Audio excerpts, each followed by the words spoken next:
Okay guys, sekarang ni aku tengah rekod guna aku punya DJI. Bateri pun nak habis tapi tak apa, tinggal sikit lagi. Okay, so DJI aku ni dia ada active track, alright. So aku cuma nak suruh dia bergerak dekat area motor aku ni, alright. Area motor aku.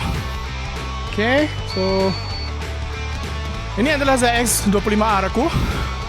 Okay, kononnya lah 250cc dengan 4 inline.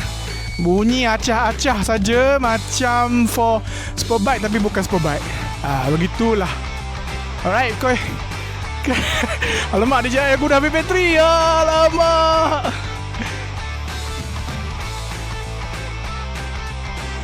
Alright, hi guys. Okay, so hari ni kita nak buat projek baru. Bukan projek lah, dia sebenarnya cubaan lah sebenarnya. Okay, so I have a drone here. Okay, and this is my control.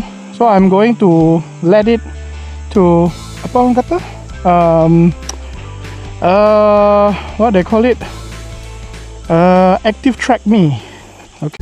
Alright, testing.